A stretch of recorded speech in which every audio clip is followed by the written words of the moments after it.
For business owners, duplicates. So in all those businesses, had I had the know-how, the knowledge, the capability to outsource things to people who were smarter than me, I would have, would have done that and would have been able to grow faster and smarter and not burnt out. So we do that for business owners. Hey everyone, welcome to this episode of the Intentional Leader Podcast. This is the podcast where you hear the real stories of people just like you who have become extraordinary leaders. You'll learn valuable lessons from their lives, lessons that you can apply to become the best leader you were created to be. When leaders are intentional, lives are changed. I'm your host, Sean Olson. I am a business owner, author, speaker, and obviously podcast host. Thank you for joining us on the Intentional Leader Podcast. As we get rolling today, I would greatly appreciate it if you would hit that subscribe button, hit that like button, leave some comments, make all the algorithms of the world out there happy, and get our voice out to more people around the world. Welcome to our first episode of 2026, a brand new year to go out there and grow in our leadership intentionally to impact lives. Today, I'm happy to have our guest, Kelly Lorenzen. She is a business owner. She is a serial entrepreneur, an author, and philanthropist. Kelly, welcome to the Intentional Leader Podcast. Thank you so much for having me, Sean. I appreciate it. My pleasure. So I know we got to know each other a little bit a number of weeks ago, but in our podcast, you're aware of this, Kelly, we just kind of say, hey, walk us through some of your professional career and the leadership lessons you've learned along the way. So where's Kelly's journey taken her? Oh my goodness. All along, graduated college and have only been in business ownership. So luckily, haven't had to work corporate America. I hear from a lot of my clients who jumped ship from corporate America that I dodged a bullet. So yeah. So what did you major in college then if you were going entrepreneur route? Small business entrepreneurship and communications. Okay. So you are living out your major. Not many people can say that today.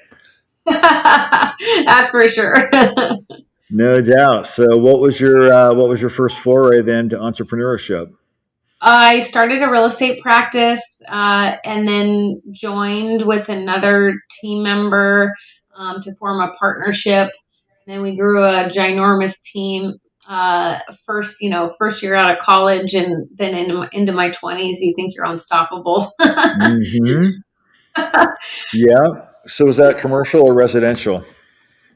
Some of both. We did mostly residential, a little bit of land, a couple commercial deals, but Good. majority.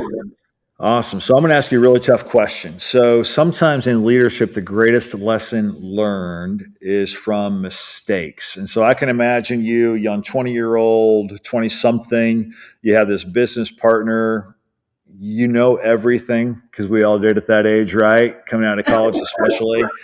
So we do incredible things, and I want to hear some of the incredible things you did, but we also make dumb mistakes that we don't even realize until maybe 5-10 years later.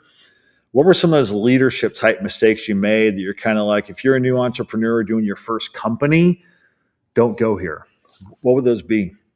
Oh my God, so many. A couple in particular. One would be treating your employees like your clients. Maybe even better than your clients. In my 20s, I thought I needed to be a hard, ASS. Mm-hmm. And I, hired slow, fired fast. My team, my partner hated firing people, so I always had to do the firing. I didn't set up people for success. I set them up for failure. So I learned a lot of hard lessons when it came to hiring and treating employees the way I wish. Now, I learned my lesson luckily in my 20s. Well, you said an important piece there, though. I want to dive deeper on one element you said. I'm a firm believer that the best leaders set their people up for success. So talk about what you weren't doing for them that you would now do today to set them up for success. A lot of training, a lot of SOPs, a lot of, communication, expectations set up front, mutually matching values.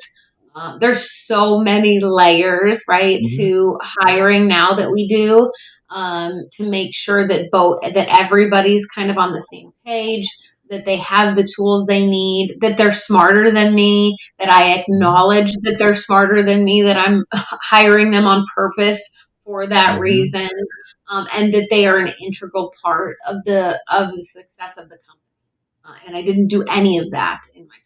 Yeah, I like that. I like that aspect though of, there's those phrases out there of leadership of if you hire people smarter than you, let them do their job. Don't tell them how to do it, right? And that is such a difficult piece. I think, especially when we're young in our 20s, because we want to think that we know it all, but we don't. We really don't. So how large did that real estate partnership grow, and then where'd you transition out of there? Yeah, we had 10 to 12 agents at a time and admin and, lots of people behind the scenes. We were, at that time, of course, this was 20 something years ago. So at that time, we were selling 15, $20 million in real estate a year, which now would be like, 40, 50 million a year. Yeah, Translation. relative. Yeah. Um, so it was ginormous, and then the market crashed, and then we were helping people lose their houses and negotiate short sales, and I just couldn't stomach it. Mm. Just couldn't separate that I was. This is my job, and this is my life, and so I had to jump ship. Yeah. Let's dive into that for a second because I know we have a hard time from the entrepreneurship side. Sometimes people's business becomes their life. You're talking about the separation of those two things. So if you're willing to go just a level deeper on that conversation with those people in short sales, sounds like you had a transaction to execute the business side, but you have a heart, right? And you care about those people, and it's difficult. So just dive into that a little bit and how'd you navigate it? Yeah, not very well. They became my friends. Every single client Mm. became, like a friend to me, and I couldn't stand helping them short sale their house, and then I would go see them in an apartment, and people, bugging me 100 hours a week. I was working to Wow. help people lose their houses, and I was like, and I had a 2 year old at home, and I was like, I can't do it. I can't do it anymore. It Yeah. didn't. That just wasn't good. I appreciate the heart of that, though. And I think it's an important piece of relationships with a business and our clients that if it's purely transactional, if it's pure about the flow of cash, it's not going to be as effective as actually caring about who they are. Right, right. And I still actually am friends with some of the people that I sold houses to back then. So it really was important to me that clients became close, that they could trust me with everything. And so I just couldn't separate it. Fortunately, my business partner stayed in the business and was able to, separate the two. She's still 20 something years later in the business. So That's pretty awesome. cool for her to be able to, to separate that. I just, I wasn't good at it. That's all right. So you follow your heart and you exit the real estate business. Then what happened? Then went back to, so we owned a medical practice, family owned medical practice. I'd helped start it in high school, work there, my piece of it in college, went back to the family business to help them grow and scale. So we went from 500 referring doctors to 900 referring doctors in the time I was Wow. there in the valley. So my role was, VP of business development, and a lot of leadership lessons there. Right, too many cooks in the kitchen in a family business. Um, we were very good at separating our roles. Like this was my role, this was my mom's role, this is my dad's role. We had a lot of good. We were all really good at separating our roles, but there was too many decision makers in the Mm. in the mix of everything. Yeah. So talk about that because you said that roles were articulated, and this is important, whether it be a family business or a small business, right, with employees. Articulation of roles is really important. So the question would be, if there's articulation of roles, why is there joint decision making? Like, if your role is marketing, you make marketing decisions. If your role is practice, you make those practice decisions. If it's ops, you make the ops decisions. So help me understand, if there was clear roles, why decision making was convoluted, because this happens in a ton of companies. You're not unique. Yeah, exactly. I think we all had our distinct roles, but we all wanted to be the CEO. We all Mm, wanted to be the one making the final decision. I had full decision making capabilities of marketing. I knew marketing better than anybody else in the company. They knew that. That's why they brought me on, back on. Like, come on, just come back to the family business.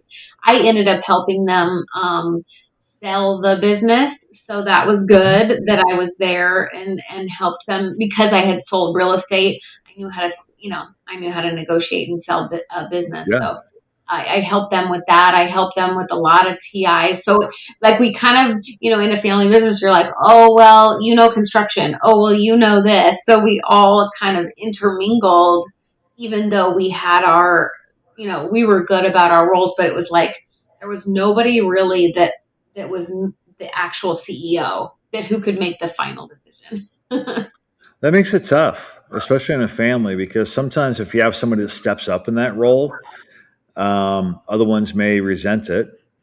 If no one steps up in that role, you don't get where you need to go and nobody's happy with it. And so I like that illustration, though, be it family business, small business, there needs to be somebody who owns the ultimate direction and owns those calls, good and bad. Correct. Yeah, exactly. Yeah. So you exited that. So you're doing a good job on the exit side. One you stepped away from, but it kept on moving.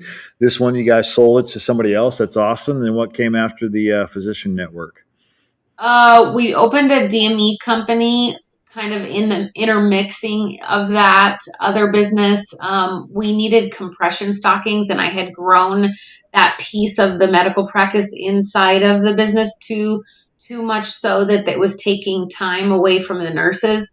So I just created a separate company, it's durable medical equipment, a company to take the compression stockings so that I could have my own thing. I could be the Yeah. CEO again, right? I could have my own direction. And we, business wise, we were like, oh, this is going to be easy. E-commerce, we'll build it out, let it work online. No problem. Business plan was dialed in. We talked to a lot of people in the industry, had great partnerships, great vendors for our back office, for our shipping, everything. When you don't know how to do everything yourself, the problem is you rely on people, and then Yep. they keep charging you and charging you and charging you. So we ended up Hmm. spending like $20,000 on an e-commerce site that then we Wow. couldn't find anybody to manage. So I had to teach myself that for 10,000 SKUs. Wow. That's a number of SKUs. It was nuts. So we did fine. I mean, we were fine, but then I built the business up so much in the office because the e-commerce was kept breaking, right? It was like this wasn't working the way we thought it was going to scale on the e-commerce side. So I built the in-person up so much that I was stuck in the office 9 to 5, Monday through Friday. And I was like, I didn't want to go back to sales, like Yeah. in a shop. Yeah. So that's interesting you talk about that. So there's a few things I like about that story. Number one is, because of your business with the physicians, you understood another felt need, compression socks, right? And it's not uncommon for entrepreneurs to be serial entrepreneurs. And sometimes it's based out of need, right? In this case, how do we take advantage of this? Can we do it better? And so I like that story. And I think it's important for entrepreneurs and our listeners to understand, keep your eyes open for opportunities that are right in front of you, right? To try to do something better. You watch Shark Tank, a lot of times they're buying businesses as shared services for the businesses they already own to help support them and build them up. But you also said the aspect there that sometimes you get pulled in every single direction. You don't have control of it. And so I'm hearing a theme here of being overwhelmed, doing too much, trying to work through that. So when you had this collision with those two, what was the exit on that? that we decided, because we also owned an electrical company at the same time. So this was a whole other side of my husband started that back when I was like halfway through my real estate career. So that was good. That was going well, that business. So we were like, I am not supposed to be stuck in the office, 9 to 5. It just you get to a point in leadership or in entrepreneurship that you're like, this doesn't feel right. Like I built it, it was fun, but this is not what I envisioned. But a lot of lessons learned, like finding people who could do something better than me, right? If I would have Mhm. known that, I could have found people who could have helped me scale the e-commerce side of the business. Yep. Hiring salespeople. There were so many things that I shoulda, coulda, would have done that we could have scaled it. But it just, I had to learn that the lesson the hard way. So we just closed that business and stayed with the electrical business. And then I got my certification in project management because I thought I might go work for somebody. Hmm. I laugh because that's just not possible, I don't think. That's a common attitude with entrepreneurs, right? And there's risk on both sides. So that makes sense. So you get project management. You thought you'd go work for somebody else, but obviously project management helped you with what you're doing today. Yeah. So I got my certification. It's a international, certification, 4,500 hours of building other businesses helped me have the check marks to get that certification. And then I interviewed with people like, oh, I guess I won't say them out loud. And I thought, no way can I have somebody tell me I have to sit at my desk 96% of the time and, not have the leadership, right? I was a supposedly, according to my parents, I was a born leader. So I couldn't stand that. So I said to my husband, okay, I think it's time to start another business. He's like, oh, I know that was coming. Hmm. They know So us the that was best, don't they? fun. Spouses know us. So what'd you start this time? So that was this one, almost 10 years ago. This KLM business. So KLM Consulting. Give us a quick glimpse at what KLM Consulting is. For business owners duplicates. So in all those businesses, had I had the know-how, the knowledge, the capability to outsource things to people who were smarter than me, I would have done that and would have been able to grow faster and smarter and not burnt out. So we do that for business owners. So we're the business consultant, but we're the implementers as well. So we implement on projects, on new products, on new lines of business, brand new businesses, or hiring, all kinds of fun things for people. Uh, because I had learned so many tools and Hmm. tricks and tips and everything along the way, now I get to share it with all kinds of Good, good. fun. So give us a story of kind of like how that grows. Like I could see an entrepreneur bringing you in for a specific piece where they know they have a weakness, right? Maybe do you do everything even down to the level of like an EA, like VA work, or We help them hire virtual assistants or executive assistants. So okay, we'll find them, train them, onboard them, get them. Sometimes we're their accountability partners. But yeah, we find them those types of people. good. So you're developing this relationship with a company. They're using your services. You help them find an EA. Then they're like, yeah, I need some help in marketing too. So just kind of describe how that relationship with that entrepreneur grows and how you become that outsource provider.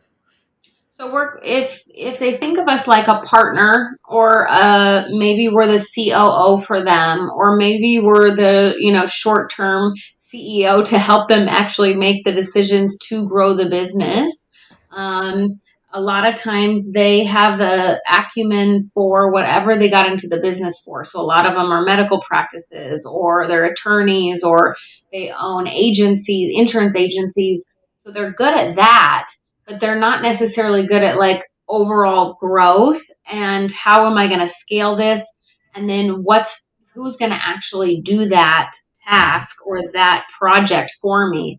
And so they just keep handing us projects, or we're their outsourced whole marketing department. We're the CMO in the whole department. So we just become their duplicate in whatever they need that they're missing in their roles, in their business, depending on what they need. So it's Okay. been fun. Yeah, my guess would be as you develop the relationship with those entrepreneurs, some of them, maybe even a majority of them, don't know what they don't know. Like they don't know what they actually need next. So how do you engage them in that, I guess, strategizing of where they really are, what their actual needs are, because they don't know what they don't know?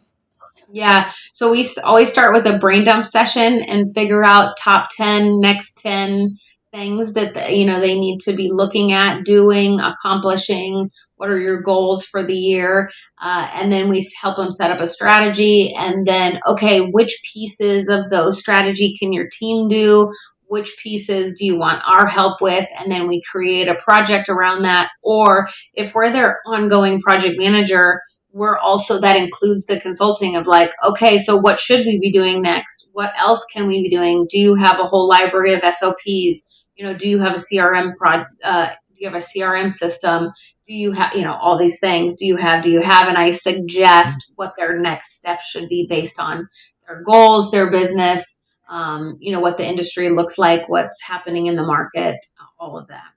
I like that. So you become an insider for them, but then you also bring the outside perspective of what's taking place in the marketplace. So when I hear you say that, I could see the power of the company. I know why your company's growing. I could see a lot of entrepreneurs kind of like, yeah, press the brakes. It's really scary to bring in somebody from the outside like that.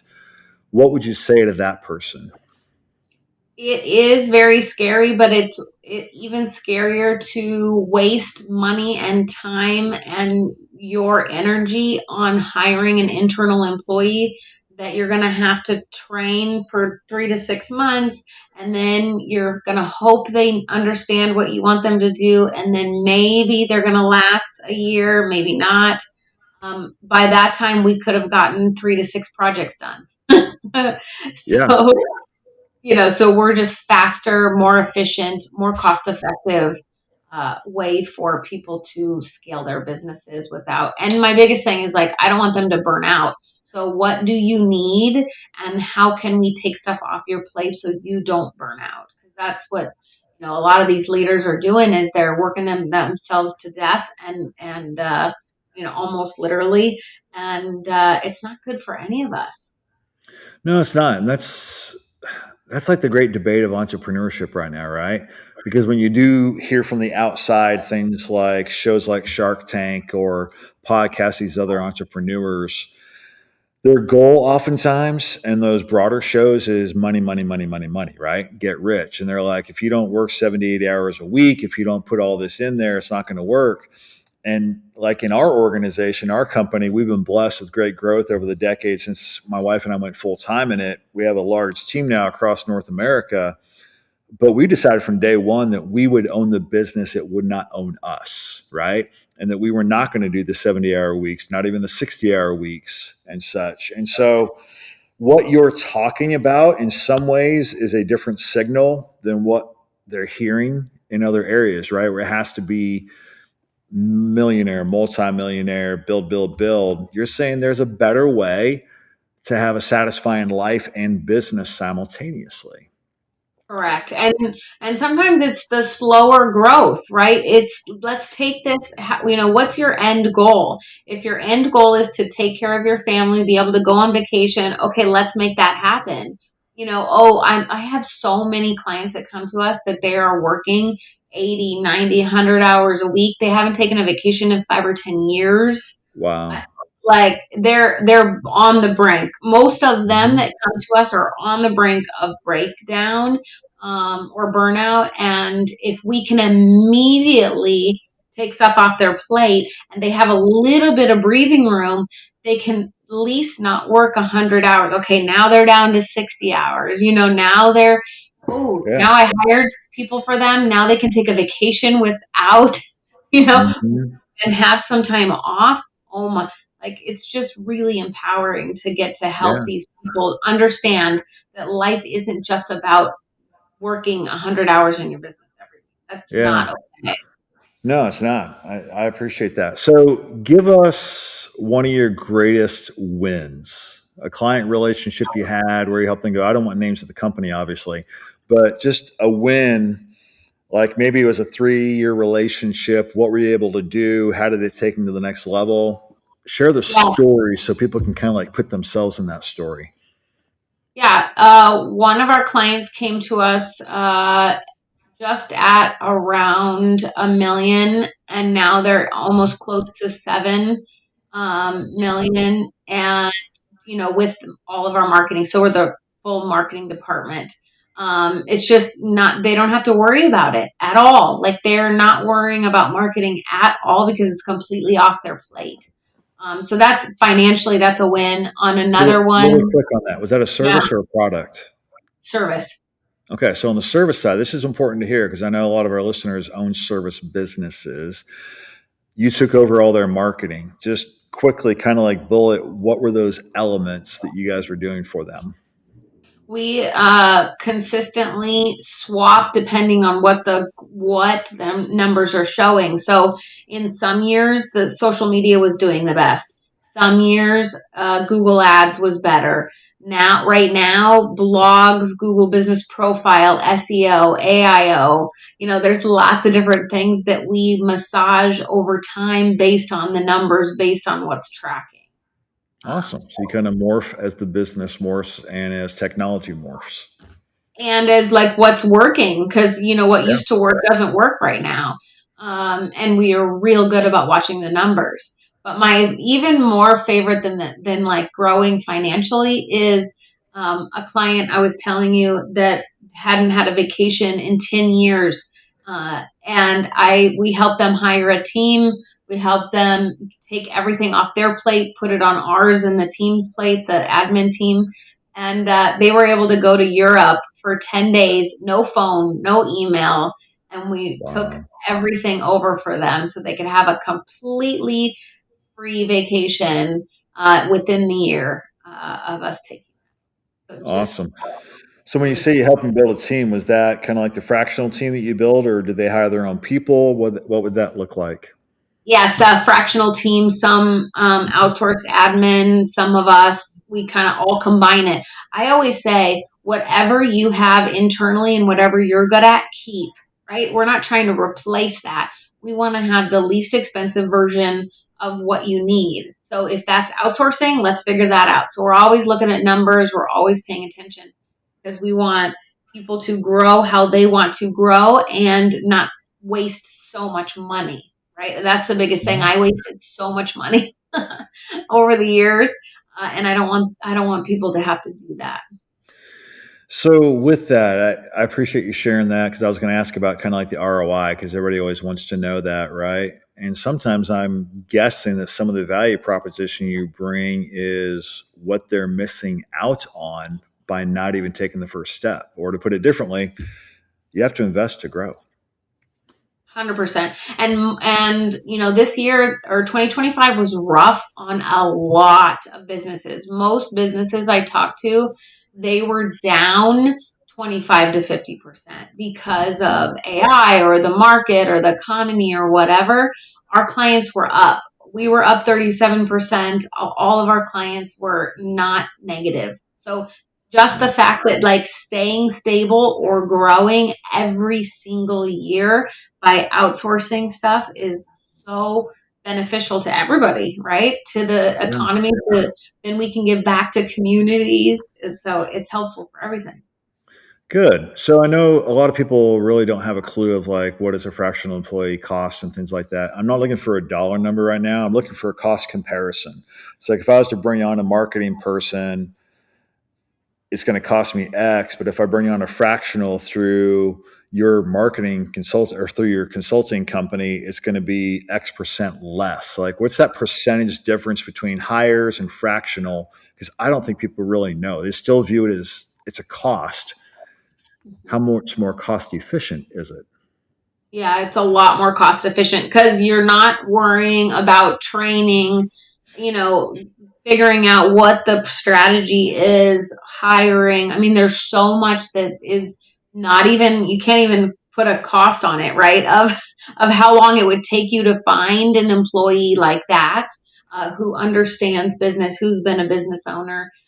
But if you're just talking numbers, we're always, uh, like this 100%, we're at like 75% of what, or 50 to 75% of what a normal employee would cost. Good. So, last question around this is trying to help because I know we have solopreneurs that are watching this, but they know they need some help to go to the next level.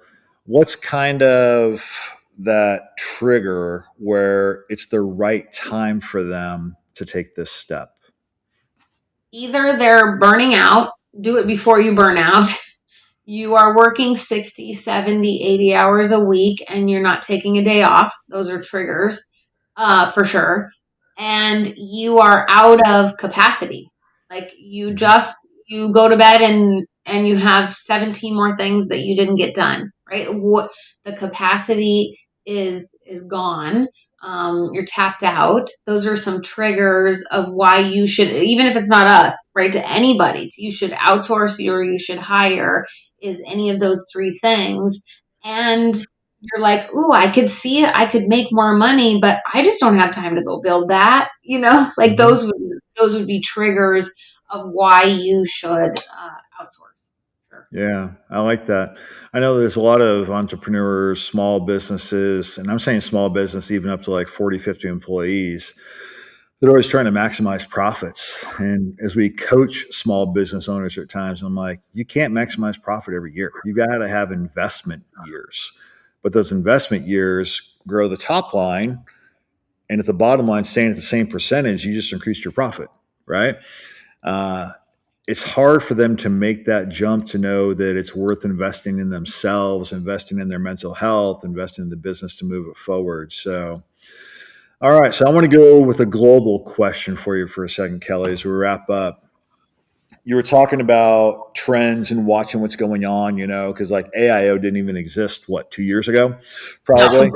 And so there's trends and stuff. So as we look at 2026, put on your prognosticator hat. What's something that we haven't been dealing with that you see coming for small biz in 26? Utilizing AI. I think a lot of people are like, "Oh, I'm using AI." That means they're like putting something in chat and asking a question. Hmm. There's so many more cool things coming out AI related that can streamline operations, that can help with your marketing, that can help so many things. So you can shrink time. Our biggest thing is like, how are we going to help owners shrink time? And so I think leaning into AI, and we're training clients on AI all the time. Here's how to use it. Here's what you should do. Here's, you know what I mean? So I think really, really leaning into the fact that it can help you shrink time for sure. Good. So I know from talking to a lot of people, their greatest fear with AI is losing intellectual property, putting all their stuff out there where people can steal it, whatever the case is. What's your comeback to that thought? Well, for sure have trademarks and and Hmm. everything copyrighted, trademarked, all the things. Make sure you have a good attorney doing all of that for you. And then I think, after that, I think you use it, in your private mode. You can use certain ones privately, so you're not sharing it everywhere. Yep. So there's certain ways you can help that. But I think just protecting yourself from the get, right? Having it all trademarked. Good. Good. I like that. Well, it's a great conversation. Listeners, I hope you see some of the values in this. I track this type of thing on a regular basis. I'm a big fan of Dan Martell, who his phrase is buy back your time. He's huge on what you're describing. Bring other people in and let them do things that you can do what only you can do. So appreciate that, Kelly. I hope that KLM Consulting continues to grow as people duplicate themselves through you all. We finish every show, Kelly, with the same question. What is something our listeners can intentionally do today to be a more effective leader? really align your values with your team. Figure out obviously what your core values are for yourself, for your business. Do that with your team. Make sure everybody's in alignment. Treat your employees as you would your clients. Put them above your clients.